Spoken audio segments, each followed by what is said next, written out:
విభిన్న ఆలోచనలకు శ్రమతో కూడిన ఆచరణ తోడైతే విజయపు బాటలో పయనించవచ్చు. పరిస్థితులకు అనుగుణంగా ఆలోచించి ముందడుగు వేస్తే ఒడిదుడుకులు ఎదురైనా విజయం సొంతమవుతుంది. ఈ సూత్రాన్నే బాగా విశ్వసించారు ఏలూరు జిల్లాకు చెందిన నలుగురు స్నేహితులు. మార్కెట్లో సేంద్రియ ఉత్పత్తులకు ఉన్న డిమాండ్ను చూసి 10 ఎకరాల వ్యవసాయ భూమిని కౌలుకు తీసుకొని రసాయన రహిత వ్యవసాయం చేస్తూ ఉత్పత్తులను స్వయంగా మార్కెటింగ్ చేస్తూ మంచి లాభాలను ఆర్జిస్తున్నారు.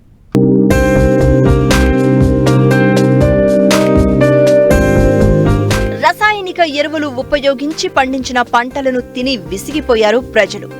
ఆరోగ్యమే మహాభాగ్యమన్న తీరుగా కొంచెం ధర ఎక్కువైనా ప్రకృతి విధానంలో పండించిన పంటల వైపే మొగ్గు చూపుతున్నారు. దీనినే వ్యాపార మార్గంగా మలుచుకున్నారు ఏలూరు జిల్లా బుట్టాయిగూడెం మండలం నిమ్మలగూడెం గ్రామానికి చెందిన నలుగురు మిత్రులు.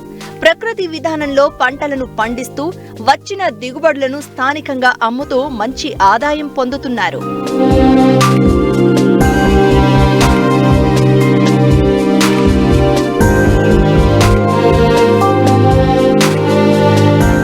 ఇదిగో ఇక్కడ కనిపిస్తున్న ఈ వ్యవసాయ క్షేత్రం చూడండి. మొత్తం 10 ఎకరాలు. ఇందులో పండ్ల తోటలైన జామ, అరటి, బొప్పాయి పండిస్తున్నారు. వీటితో పాటు కూరగాయలైన మునగ, వంగ, టమాటా, బీర, చిక్కుడు, బెండ లాంటి పంటలను పండిస్తున్నారు రైతులు.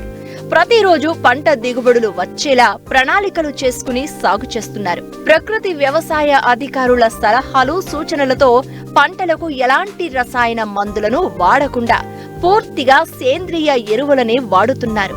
చీడపీడల నివారణకు కషాయాలు తయారు చేస్తూ పిచికారీ చేస్తున్నారు. పంటలకు డ్రిప్ ఏర్పాటు చేసి నీటి తడులు అందిస్తున్నారు. వచ్చిన దిగుబడులను స్థానికంగానే ఒక అవుట్లెట్ ఏర్పాటు చేసి అమ్ముతూ అధిక లాభాలను ఆర్జిస్తున్నారు. ఇది ఆర్గానిక్ వ్యవసాయం చేయడానికి 10 ఎకరాలు తీసుకున్నాం.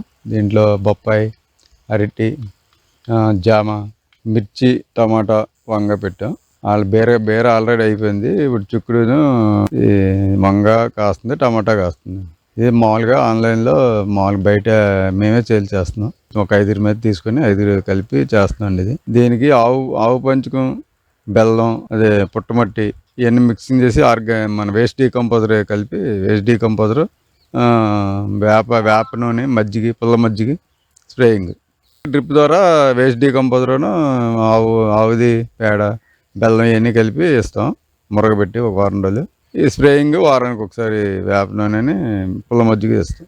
ప్రతి ఒక్కళ్ళు ఆరోగ్యంగా ఉండాలంటే ఆరోగ్యవంతమైన ఆహారం తీసుకోవాలి.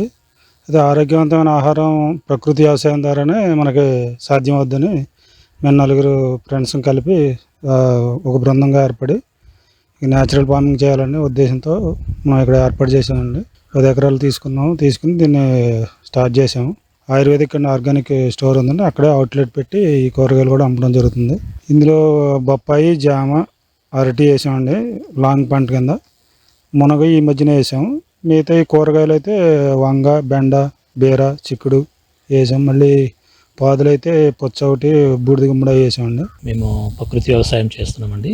ఇది చేయడానికి కూడా ఎందుకంటే ఇప్పుడున్న ఫెర్టిలైజర్స్ కానీ పెస్టిసైడ్స్ కానీ విపరీతంగా పెరిగిపోయి దాని ద్వారా అనేక మంది కలుషిత ఆహారం, విషాహారం తీసుకోవడం వల్ల జనాల్లోని రకరకాలమైన అనారోగ్యాలు పాలైపోయి మేము దీంట్లోనే అవేర్నెస్ తీసుకురావాలన్న ఒక ఆలోచనతో ఏం చేసామంటే మా ఫ్రెండ్స్ అందరం కలిసి, ఒక 9 కలిసి, మాకు already ayurvedic and organic store కూడా ఒకటి ఉందండి. అంటే జనాలకి కొంచెం ఖర్చుతో కూడుకున్నా కానీ ప్రకృతి వ్యవసాయం చేయాలనే ఆలోచనతో ఇక్కడ ఒక 10 ఎకరాస్ తీసుకుని కల్టివేషన్ మొదలుపెట్టామండి.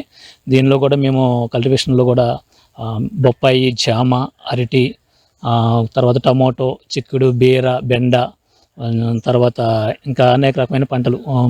తర్వాత రీసెంట్గా మిరప కూడా వేసామండి. ఇంకా పుచ్చ కూడా వేసాము.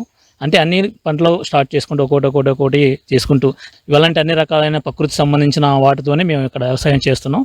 వ్యవసాయ రంగం అనేక ఆటుపోట్లు ఎదుర్కొంటోంది. ఏది అభివృద్ధో, ఏది పతనమో అవగాహన లేమితో సాగు వనరులు నిస్పష్టంగా మారి సమస్యల వలయంగా మారుతుంది. అందుకే ఇప్పుడు ప్రభుత్వాలు ప్రకృతి వ్యవసాయాన్ని ప్రోత్సహిస్తున్నారు. ఇందుకోసం గ్రామాల్లో రైతులందరికీ ప్రకృతి సాగు పట్ల అవగాహన కల్పిస్తున్నారు. మహిళా సంఘాల ద్వారా రైతు భరోసా కేంద్రాల ద్వారా ప్రకృతి వ్యవసాయాన్ని ముందుకు తీసుకెళ్తుందండి.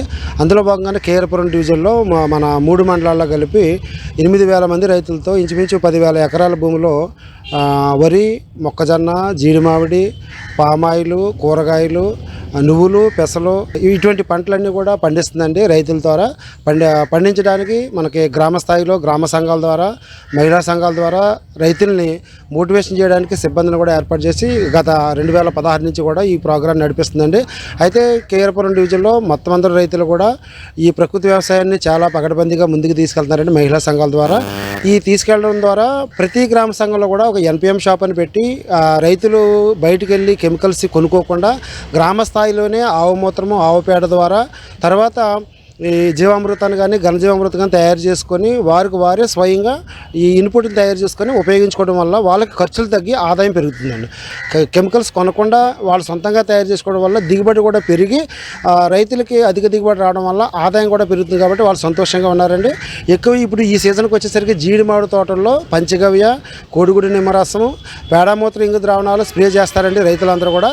ఈ రైతులందరూ ఈ విధంగా స్ప్రే చేయడం వల్ల చెట్టుకు వచ్చినటువంటి పూత ప్రతి పూత కూడా నేల మీద రాలిపోకుండా లేదా ఈ వాతావరణానికి బలైపోకుండా ఈ పూత 100% కాయగా మారి రైతుకి దిగుబడి వచ్చే విధంగా 8 బస్తాలు అయ్యే దగ్గర 10 బస్తాలు, 6 బస్తాలు అయ్యే దగ్గర 8 బస్తాలు కూడా దిగుబడి రావడం జరిగిందండి. లాస్ట్ ఇయర్ మేము రైతుల దగ్గరికి వెళ్ళి మేము DPM ద్వారా సర్వే చేసినప్పుడు కూడా రైతులు, జీడిమడి తోట రైతులు కూడా చాలా సంతోషాన్ని వ్యక్తం చేశారండి. అదేవిధంగా మొక్కజొన్నలో కూడా మేము RDS అని చెప్పేసి నవధాన్యాన్ని మేము మధ్యలో జల్లించడం జరుగుతుందండి.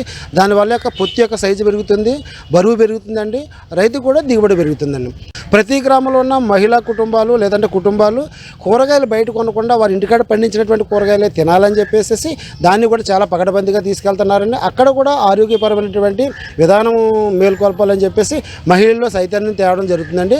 ప్రతిదీ కూడా రైతు భరోసా కేంద్రాల ద్వారా, మహిళా సంఘాల ద్వారా ఈ యొక్క ప్రకృతి వ్యవసాయాన్ని ముందుకు తీసుకెళ్ళడానికి మాకు బాధ్యతనిచ్చి ఇచ్చినటువంటి విజయ్ కుమార్ సార్ గారి యొక్క ఆదేశాల వరకు ITDA ద్వారా కూడా మేము ఇక్కడ కార్యక్రమాలు చేస్తున్నామండి. అదేవిధంగా రైతులే స్వయంగా ఆవులు ప్రతి గ్రామ సంఘంలో కనీసం 10 ఆవులు ఉండేటట్టుగా మేము ఆవులను కూడా తిరుపతి నుంచి అదేవిధంగా మన ఏలూరు నుంచి కూడా ఆవులను కూడా తేవడం జరిగిందండి. తీసుకొచ్చి రైతులకు ఇవ్వడం జరిగింది. ఆ రైతులు ఈ యొక్క ఆవుని ఉపయోగించుకుంటూ, ఆవు పేడ, ఆవు మూత్రాన్ని ఉపయోగించుకుంటూ వాళ్ళ యొక్క ప్రకృతి వ్యవసాయాన్ని ముందుకు తీసుకెళ్తూ దిగుబడులు పొందుతూ అధిక ఆదాయాన్ని పొందుతూ వాళ్ళు హ్యాపీగా సంతోషంగా ఉన్నారండి. 12 రకాల ఉత్పత్తుల్ని మనం ప్రభుత్వ పరంగా చూసుకుంటే సార్ 12 రకాల ఉత్పత్తుల్ని మినుములు కానీ, చింతపండు కానీ, ఇంకా మనకి చెరకు కానీ, బెల్లం కానీ, వేరుశనగ కానీ ఇవన్నీ కూడా ఇలాంటి 12 రకాల ఉత్పత్తులు మనకి టీటీడీ వాళ్ళు మన తిరుపతి దేవస్థానం ఏదైతే ఉందో వాళ్ళు కొనడం జరుగుతుందండి. వ్యవసాయంలో లాభాలు సాధించాలంటే సంప్రదాయ వ్యవసాయ పద్ధతులకు తోడు కొన్ని మెళకువలు పాటించాల్సిందే. అదే చేసి చూపిస్తున్నారు ఈ నలుగురు రైతు మిత్రులు.